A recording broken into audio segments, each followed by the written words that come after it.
Peace, y'all, and welcome back to another tea time. You already know the vibes. Divine Destiny. I'm sipping coffee. What you sipping on?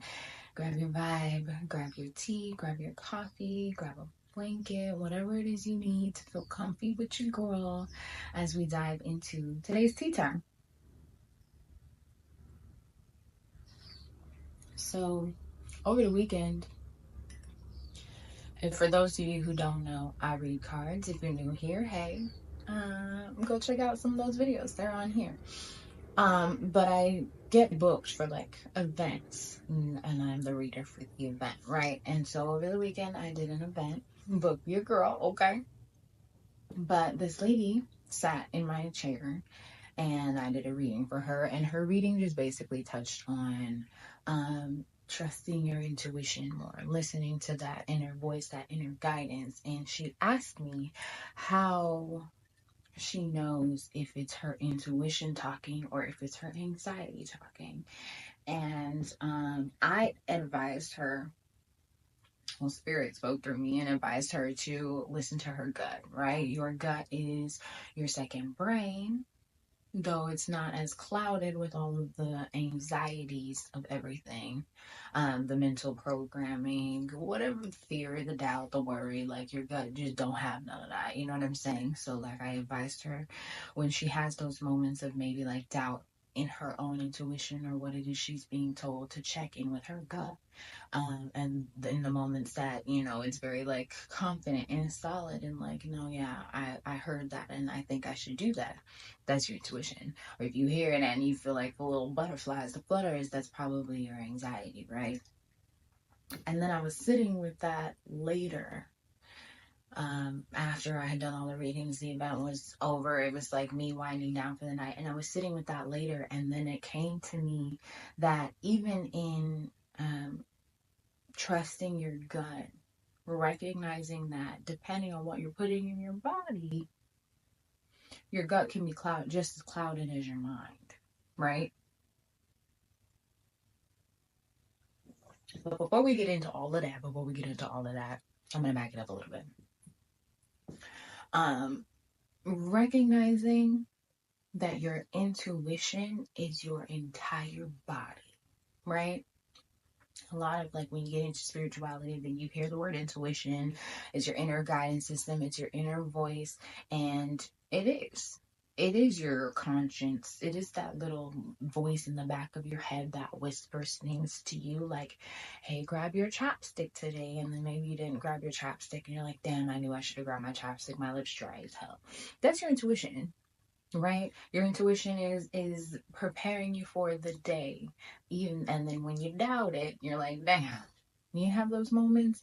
That was your intuition. That's that little voice, that little nudge. And I told the woman that I was doing the reading for that it's usually a whisper. Your intuition is not going to shout at you, and especially not in the beginning. It's the little whisper that you're either going to listen to, or you're going to allow those intrusive thoughts to come in. And that's also one of the ways that I told her she could identify is those intrusive thoughts. 333 on my timer are always going to be the loud, repetitive ones, right? Your intuition is going to chime in like once, like, hey, grab that chapstick. And then your intrusive thoughts are like, no, I don't need no chapstick. I lick my lips. I have water. Blah blah blah. Whatever. And it doesn't even have to be about chapstick. That's just the example that I use for the woman. That's the one that just comes to mind because, when you're in your house and you're about to leave and your mind says, hey, grab that thing. You're like, I don't need it. And then you needed it. That's your intuition. And that's like uh, that's the smallest example that I could give of intuition. Obviously, there are greater examples of your intuition coming into play, right? Your intuition can keep you safe. Your intuition could tell you, maybe don't turn down that dark ass alley. Your intuition could tell you, probably don't go with this person. Your intuition could tell you, I got invited out with my friends, but I just don't want to go. And then something happens out with friends, and you're like, you know what, this is why I didn't go. Or you did go because you didn't listen to your intuition. And now you're like, damn, I knew I shouldn't have came. Choices.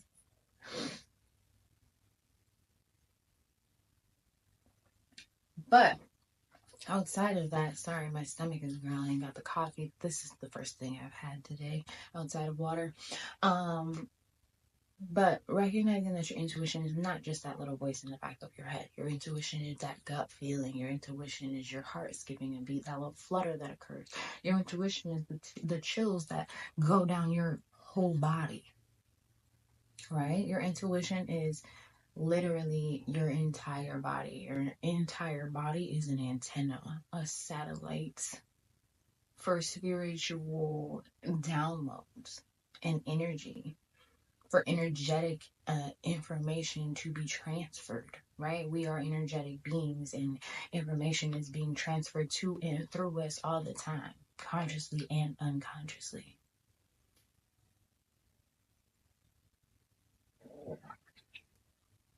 So, with that being said,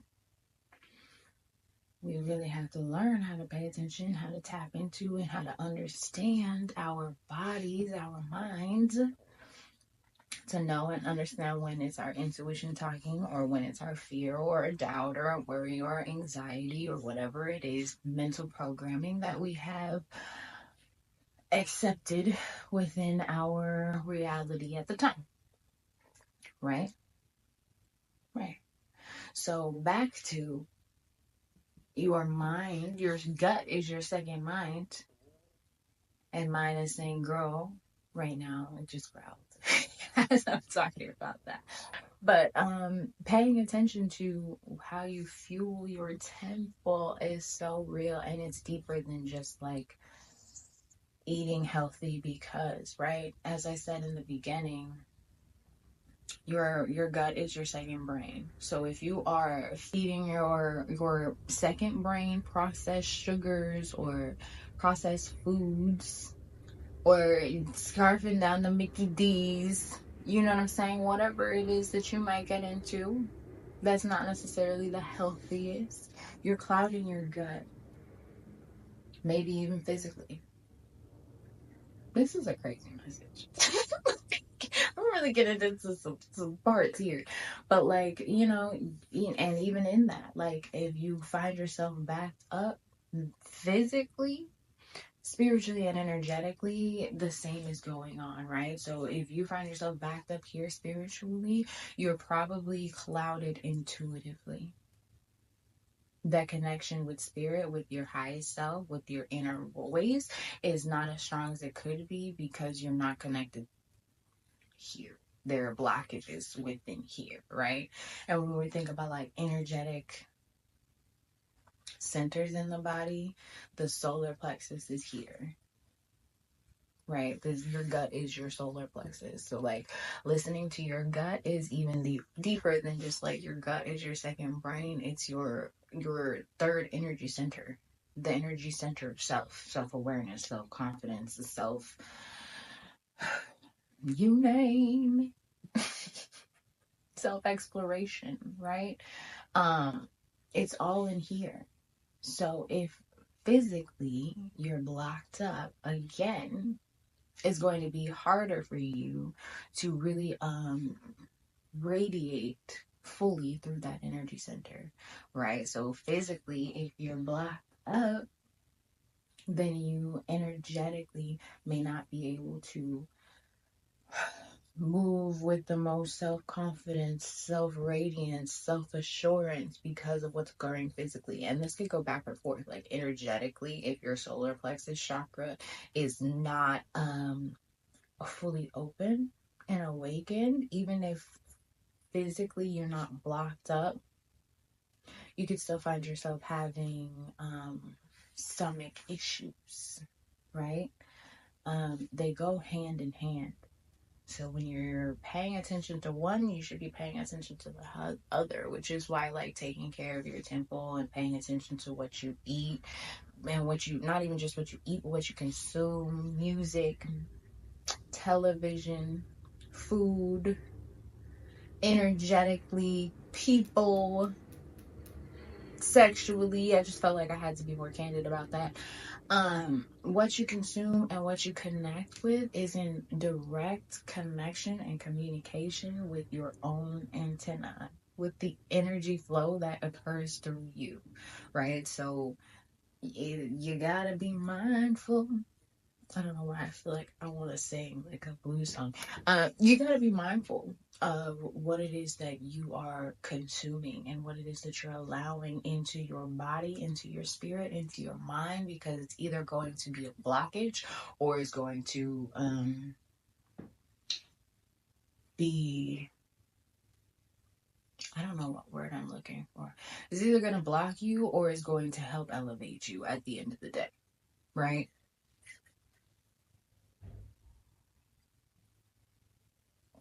It's either going to make that little whisper more of a whisper, more of a hush tone, or it's going to amplify that whisper, that inner voice. So choices, choices, choices. Everything is a choice. We always say that here. And trusting and leaning into your intuition is no different. Your intuition is a muscle. Using your intuition is a practice. And you got it like any practice, right? Sports, meditation, yoga, whatever practice it is, working out, whatever practice it is for you. My nose is running, so we're about to get channeling in here. You already know the vibes.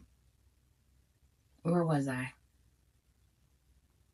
Yeah, whatever practice it is that you do, right? Like you don't get better unless you continue to do the work, unless you continue to show up, unless you continue to push yourself, right? The same with your intuition.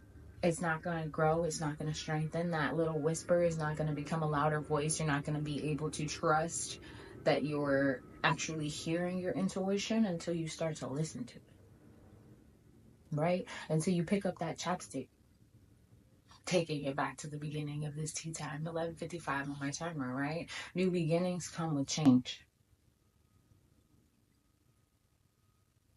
So if you want to lean into your intuition, if you want change, let's start there. If you want shifts in your life, you want things to switch up, you're not satisfied with what's going on in your life right now, your intuition is, I guarantee you 100%, trying to guide you there. No matter how small or how quiet or how hushed that voice is, your intuition's job is literally to try to get you there. Even if it's just the, hey, grab your chapstick.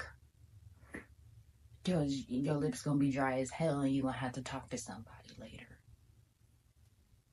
You know what I'm saying? And you grab your chapstick and your lips are a flourish, and now you don't feel weird or subconsciously, in your head about talking to this person who could be opening up a new door, a new opportunity to you, right? Or if you didn't grab your chapstick, now you're talking to this person and you're licking your lips and you're all in your head and you can't be present and you might miss an opportunity. You never know.